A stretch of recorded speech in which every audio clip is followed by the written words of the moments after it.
Child, listen. This is my third time attempting to do this review. Okay, so I'm just about to cut the pleasantries and the shenanigans, child, and we just about to get right on into it. These damn salt wives, girl. This is season 3, episode 8, RSV, please. Don't ask for last week's episode, okay? Don't ask for it, child. We just gonna move on. So Lisa and John at home with day churn, and Lisa talking about how she wants to start getting back into a better connection with the religion and blah blah blah blah blah. Girl, listen, Lisa and John bore me. Lisa, John, and they two churn, they bore me. No shade, no shade, but y'all are boring. Y'all are very boring. Like y'all really ain't got much of nothing going on around there. Let me tell it. Now, Lisa, I'm confused because see, I thought first season you was the perfect Mormon wife and the perfect Mormon mom and the perfect Mormon businesswoman and the perfect Mormon friend and the perfect Mormon lover and the perfect Mormon secretary and the perfect Mormon this and the perfect Mormon that and the perfect Mormon shopper and the perfect Mormon talker and all of this and all of that. That's what I thought you said. So I'm confused. When did you tweetle off your perfect Mormon shit that you was on? Moving on. Lisa, Whitney, and Shawshank hit the slopes, and all three of them talk about their issues with Heather. I just feel like this is Heather's day in the shade, child.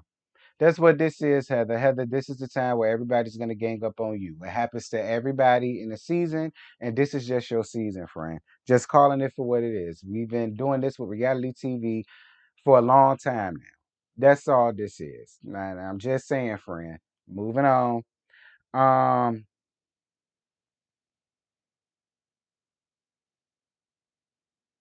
Coach hosts a barbecue for the guys, and John and Seth talk. And then John talks about how Meredith brought up a rumor about Lisa cheating on him in the past. So he doesn't understand why Meredith is carrying on the way she is about what Lisa said. And it's just like, how can you not understand why Meredith feels the way that she feels? I mean, did Meredith bring up a rumor? Probably, I don't remember it, but probably, yeah, I mean, yeah, she did. Cause I remember, yeah, she did. But that's not the same as her as your wife going out there going on a whole tirade, calling her all type of bitches and hoes and sluts and skeezers and prostitutes and how her husband ain't working and he don't work and da da da da. Like your wife took it to a whole nother level that it didn't need to go to. That's why Meredith is reacting the way that she's reacting. Because at least whatever. Listen, John, case in point, your wife has been a menace to society and a thorn in all of those women's sides in one way or another. All of them. So let's not sit here and act like Lisa's problems just stem and start from Meredith. No, it doesn't. She's been a bitch to everybody up there for no reason.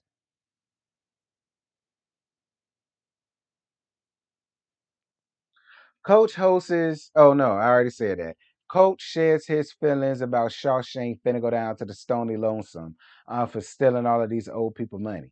I mean, it is what it is, Coach. I still want to know, was you a part of this? Because people do still find it real strange that Shawshank had this going on for so many years, and you just had absolutely no idea that this was going on right under your nose. But it's like I tell the people, you was too busy with your real wife and your real family and everything that y'all got going on around there. If you weren't busy running off and tooting off around there with the football team, you was with your real family. You won't dare like that. Like that's what I keep trying to explain to the people, but they ain't want to listen.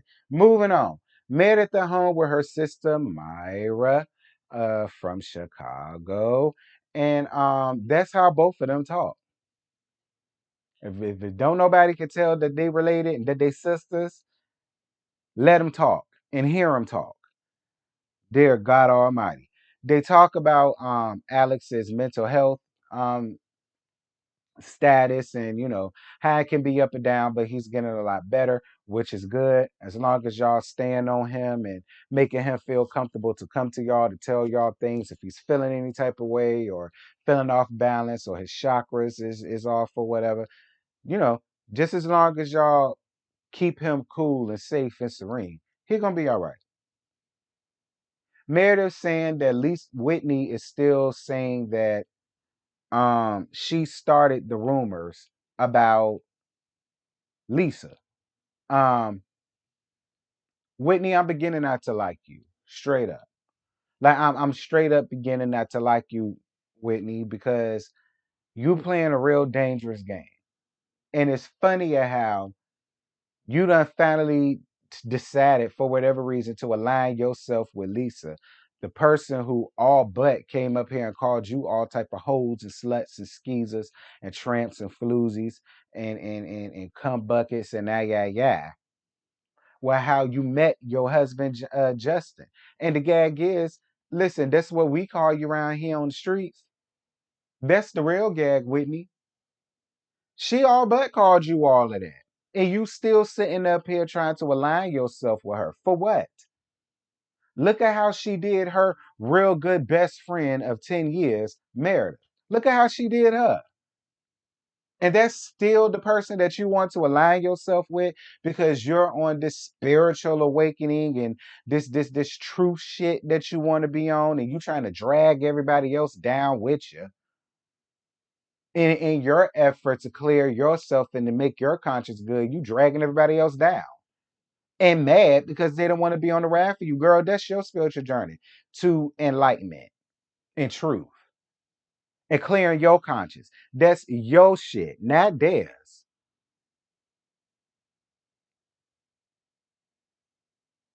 Heather's first choir rehearsal. Listen, I know I said I was going to audition Heather, but I ain't know y'all was going to be singing Mormon spirituals or whatever. And it's good to know, though, that the Mormons also don't shy away from hiring the sissies to to direct their damn choir.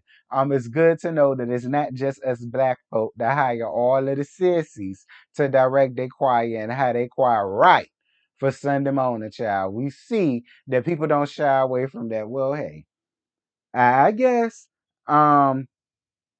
So Shawshank gets picked up by Angie K, and Angie K tells her about Deanna, I believe her name is, calling her a bully because of the way that she was handling Angie Harrington, um, down to the auditions or whatever.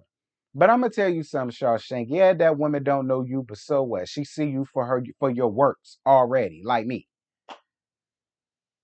You are a bully. Because when you don't get your way, what you do, you cry, you whine, you yell, you scream, you act like you got mental issues when you know you don't.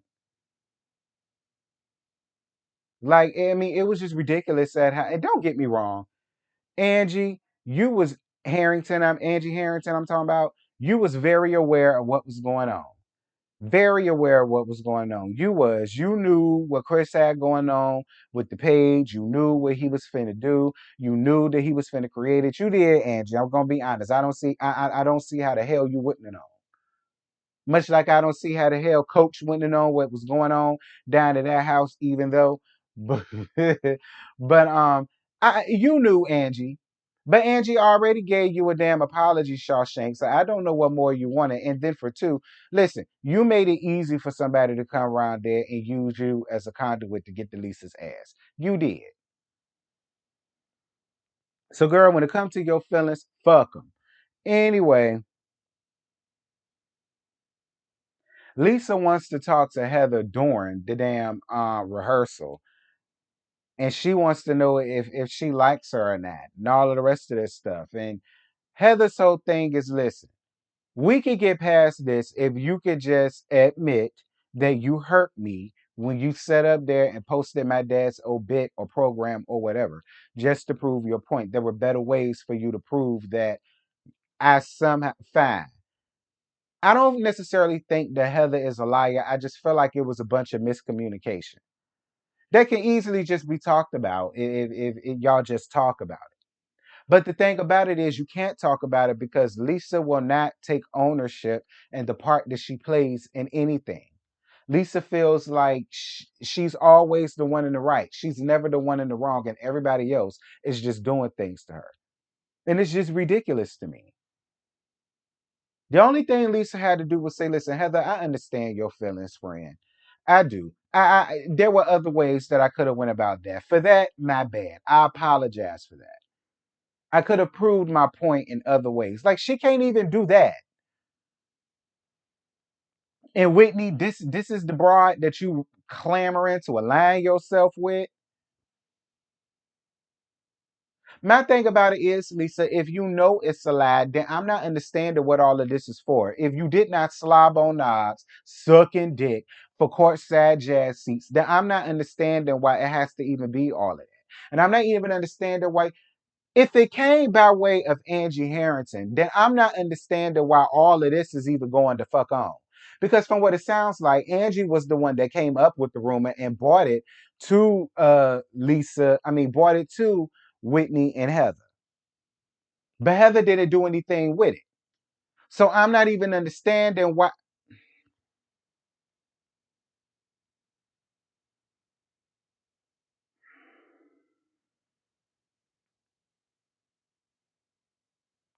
Like, Whitney, you're a little ass girl. Like you are. You a little ass girl. And now I hate to say it, but when the cult leader called you that, I stood up for you. But now I see what she's talking about. You're a little ass girl. You really are. Like you handle situations as though you're a fucking teenager instead of a grown, rusty ass woman with churn of her damn own.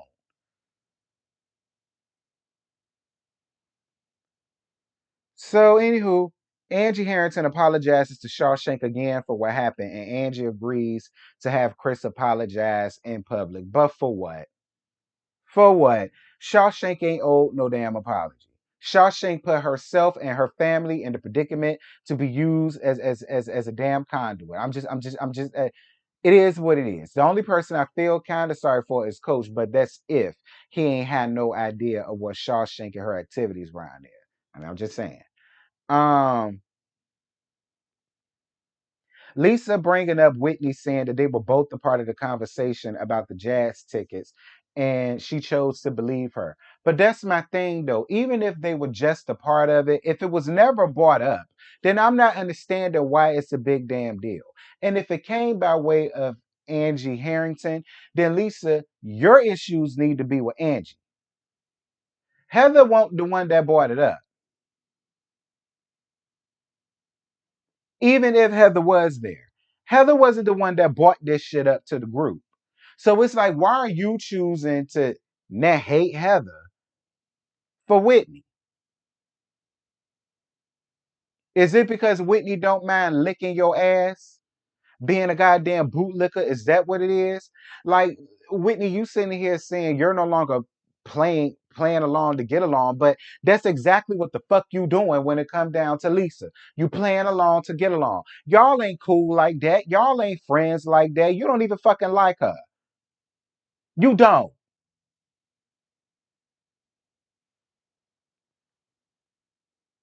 So Whitney says that Heather either conveniently forgets or she genuinely forgot what happens. And then they show a montage of when Heather, saying that she forgot this or forgot that. I mean, you do forget a lot, friend.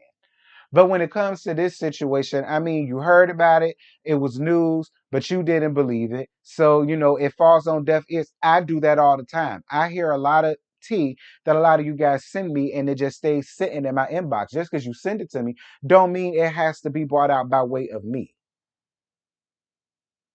So I mean, it's like Whitney, Whitney, you're a little fucking girl. You are. You are. And you're gonna always go through issues until you finally grow the hell up. Like grow the hell up for real, for real. Not this play grow up shit that you trying to do for a storyline. I'm talking about growing up for real.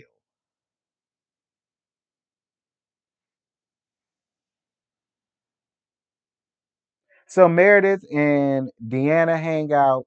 I don't know who Deanna is. I don't know who friend Deanna is, but this is another person that Meredith is so gone ho to get to know and be friends with, and so on and so forth.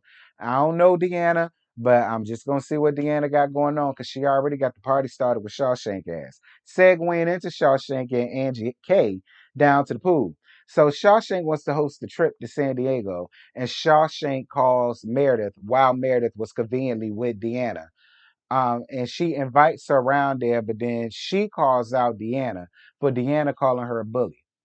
I like how Deanna handled it because Shawshank came on the phone talking about something. Oh, hi, Deanna. I would invite you, but I heard you was talking shit about me and calling me a bully and blah blah blah.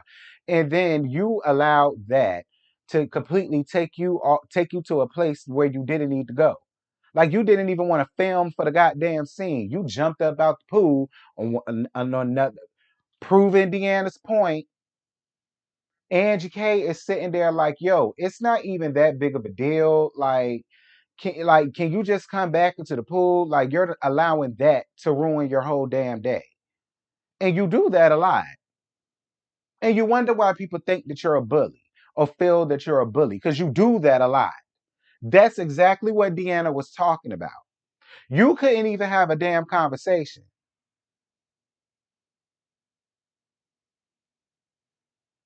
But like I said, it don't matter because you're guilty of sin any fucking way.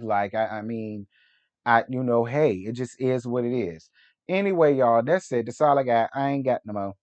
That was the Salt Wise child. I finally got it done. Out of 3 takes, I finally got it done. Y'all drop down in the comments. Y'all let me know what y'all thought about this week's episode and whatnot. And yeah, until tonight for Living Marriage Huntsville, if I'm still feeling okay. I'll see you.